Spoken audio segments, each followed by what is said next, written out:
नमस्कार दोस्तों, स्वागत है आपका आपके अपने चैनल एजू जंक्शन फैमिली में। दोस्तों, ये जो सेशन है हमारा सामान्य हिंदी परीक्षा स्पेशल सेशन। कहने का मतलब ये जो सेशन है ये आने वाले जितने भी एग्ज़ाम्स हैं जिसमें हिंदी से रिलेटेड क्वेश्चंस किए जाते हैं, हिंदी व्याकरण से रिलेटेड क्वेश्चंस किए जाते हैं, उन सभी एग्ज़ाम्स के लिए ये सेशन उपयोगी साबित होने वाला है। तो आइए शुरुआत करते हैं हम लोग इस सामान्य हिंदी परीक्षा स्पेशल वाले सेशन को। और इसमें हम सबसे पहले अपने हिंदी भाषा के समझ को समझने का प्रयास करते हैं कि आखिर व्याकरण है क्या। व्याकरण जो है दोस्तों, किसी भाषा में व्याकरण का जो महत्व होता है वो शुद्ध शुद्ध बोलना, कहने का मतलब शुद्ध शुद्ध बोलना, शुद्ध शुद्ध लिखना, पढ़ना, ये सभी चीज़ों को जो सिखाता है ये एक रूल है। तो ये हम व्याकरण के माध्यम से ही सीखते हैं। तो इस तरह से व्याकरण के कई विभाग हैं दोस्तों, व्याकरण के कई विभाग हैं।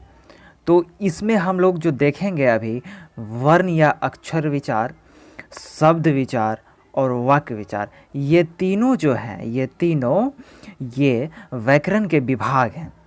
तो वर्ण या अक्षर विचार की बात करें तो व्याकरण के इस विभाग में अक्षरों के आकार और उच्चारण, ये सभी चीज़ों के मिलने की रीति बताई जाती है। ठीक है, इन सभी चीज़ों के मिलने की रीति बताई जाती है वर्ण या अक्षर विचार में। किन चीज़ों की? तो अक्षरों के आकार, उच्चारण, इन सभी चीज़ों की मिलने की रीति बताई जाती है। अब हम शब्द विचार की बात करें तो इस विभाग में शब्दों के भेद, रूपांतर और उनसे बनने वाले वाक्य के नियम बताए जाते हैं। और वाक्य विचार की बात करें तो व्याकरण के इस विभाग में शब्दों का परस्पर संबंध, किस चीज़ का? शब्दों का परस्पर संबंध, चूँकि आप जानते हैं शब्द मिलकर के वाक्य बनाते हैं, तो शब्दों का परस्पर संबंध और उनसे बनने वाले वाक्य के नियमों की चर्चा की जाती है। अब हम आते हैं ध्वनि पे। तो ध्वनि जो है उसे कहते हैं जो हमें कानों से सुनाई देती है। जो चीज़ें हमें कानों से सुनाई देती है उसे हम ध्वनि कहते हैं। जैसे कि आप अ, आ, ई या फिर आप कहिए क, ख, ग, घ, इन सभी चीज़ों को जब हम उच्चारित करते हैं मुंह से तो ये हमें कानों में सुनाई देती है। तो ऐसे चीज़ों को हम ध्वनि कहेंगे। और जब हम किसी भाषा के आरंभ की बात करते हैं, तो भाषा का आरंभ ध्वनि से ही होता है। अब हम आते हैं वर्ण पे। किस चीज़ पे? वर्ण पे।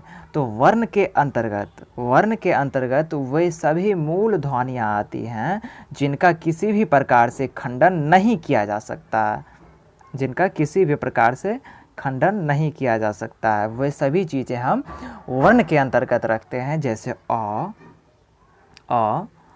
आ, क, ख, च, फ, ये सभी चीज़ें हम वर्ण के अंतर्गत रखते हैं चूँकि इसका खंडन किसी भी तरीके से नहीं किया जा सकता है। और वर्ण के दो भेद होते हैं जिसमें हम स्वर वर्ण और व्यंजन वर्ण को पढ़ेंगे। स्वर वर्ण क्या है? तो स्वर वर्ण वह वर्ण है जिसका उच्चारण बिना किसी अन्य वर्णों की सहायता से होता है। कहने का मतलब एक ऐसा वर्ण जिसका हम उच्चारण बिना किसी अन्य वर्ण की सहायता से करते हैं तो उसे हम स्वर वर्ण कहते हैं। जैसे अ, आ, ई, उ, ये सभी चीज़ें स्वर वर्ण है क्योंकि इसका उच्चारण हम बिना किसी वर्ण की सहायता से ही करते हैं। अब हम स्वर वर्ण के भेद की बात करते हैं तो स्वर वर्ण के भेद में हम हर्ष स्वर वर्ण पढ़ेंगे। तो हर्ष स्वर वर्ण में हम आ, ई, उ, री, ये सभी चीज़ें हम हर्ष स्वर वर्ण में रखते हैं। दीर्घ स्वर्ण वर्ण की बात करें तो दीर्घ स्वर्ण वर्ण मतलब ऐसा स्वर वर्ण जिसे हम उच्चारण करते वक्त थोड़ी सी लंबी खींचनी पड़े। जैसे आ, ई, उ, ये सभी क्या है? दीर्घ स्वर वर्ण है। अब हम संयुक्त स्वर वर्ण की बात करें तो संयुक्त स्वर वर्ण में ए, ओ, ये सभी संयुक्त स्वर वर्ण में रखे जाते हैं। तो इस तरह से स्वर्ण वर्णों की संख्या कितनी हो जाती है? कुल 11 है। तो स्वर्ण वर्णों की कुल संख्या 11 है। इसमें ये हर्ष स्वर्ण, दीर्घ स्वर्ण और संयुक्त स्वर्ण हम लोग तो अभी तुरंत देख ही चुके हैं। अब हम लोग आते हैं व्यंजन वर्ण पे। तो व्यंजन वर्ण वह वर्ण है जिसका उच्चारण स्वर्ण वर्ण की सहायता से किया जाता है, और स्वर्ण वर्णों की संख्या कितनी है? 11 है। जैसे कि क, ख, ये सब देखिए। जैसे क का हम उच्चारण करते हैं तो ये हम अ की सहायता से करते हैं। जैसे देखिए क, यानी क बोलने में हमें अ का सहायता लेना पड़ता है, इसीलिए हम इसे व्यंजन वर्ण कहते हैं। इसी तरह से ख, च, छ, त, थ और ऐसे कई सारे हैं। तो इस तरह से हम कह सकते हैं कि व्यंजन वर्ण को उच्चारित करने के लिए हमें स्वर्ण वर्ण का सहायता लेना पड़ता है। अर्थात कवर्ग, चवर्ग, तवर्ग, पवर्ग इत्यादि ये सारी चीज़ें हम व्यंजन वर्ण में रखते हैं। अब जो हम लोग देखेंगे ये सबसे महत्वपूर्ण चीज़ें वर्ण, उच्चारण स्थान और वर्ण के नाम। अगर ये चीज़ आपका स्पष्ट रहता है तो आपके परीक्षा में इससे हर संभव एक ना दो कहीं ना कहीं क्वेश्चंस रहते ही हैं। तो आप इस टेबल के आधार पर आप इन क्वेश्चंस को ज़रूर कर पाएंगे।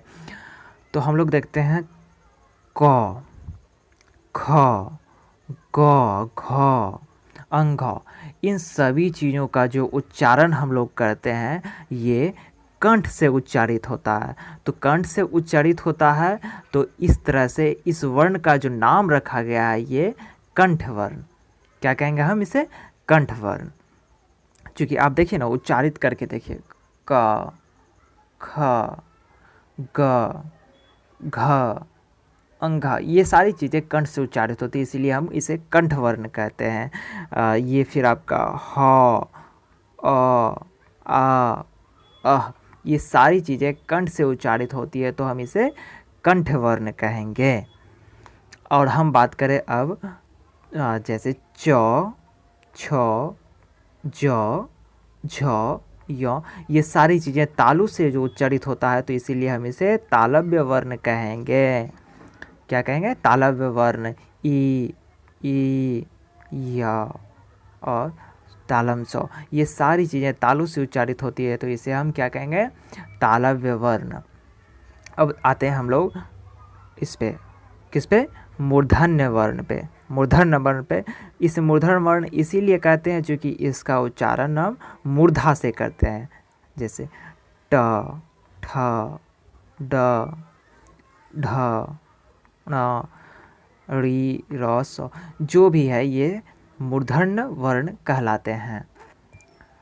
अब दंत वर्ण की बात करें, दंत वर्ण की, तो ये दंत से उच्चारित होता है इसलिए जैसे त, थ, द, ध, न, ल, स, ये सारी चीज़ें दंत से उच्चारित होती है तो इसे हम दंत वर्ण कहेंगे।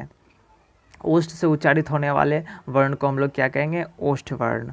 प, फ, ब, भ, म, ये अ, ओ, तो ये जो सारी चीज़ें हैं ये ओष्ठ से उच्चारित होती है तो इसे हम ओष्ठ वर्ण कहेंगे। ए, ये कंठ और तालु, क्या है? कंठ और तालु, ये दोनों चीज़ों से मिल कर करके उच्चारित होता है।